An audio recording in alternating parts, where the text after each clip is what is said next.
বিজ্ঞ উলামায়ে কেরামগণ বলেছেন, তুমি যদি আল্লাহর নৈকট্য পেতে চাও, তুমি যদি আল্লাহর নৈকট্যশীল বান্দা হতে চাও, তাহলে 4টি কাজ শেষ না করে কখনোই রাতে ঘুমাবে না।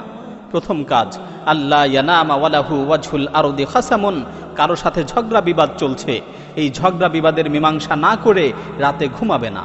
কারণ তোমার মৃত্যুর ব্যাপারে তো কোনো গ্যারান্টি নেই।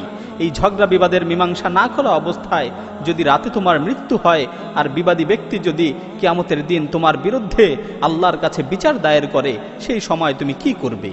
দ্বিতীয় কাজ, লা ইয়ামবাগি লাহু আন ইয়ানামা ওয়া ক্বাদ বাকিয়া আলাইহি ফারদুম মিন ফারাইদিল্লাহ, কোনো ফরজ কাজ বাকি রেখে রাতে ঘুমাবে না।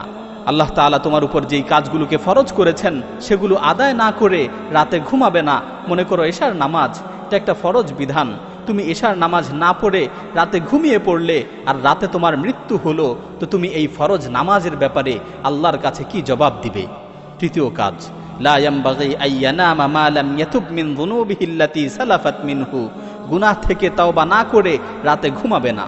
মনে করো তুমি দিনের বেলায় কোনো গুনাহ করেছো আর তাওবা না করেই রাতে ঘুমিয়ে পড়লে, মালাকুল মাউত যদি রাতের বেলায় তোমার কাছে চলে আসে, রাতে যদি তোমার মৃত্যুর সময় হয়ে যায়, তাহলে যত চেষ্টাই করো তাওবা করার আর কোনো সুযোগ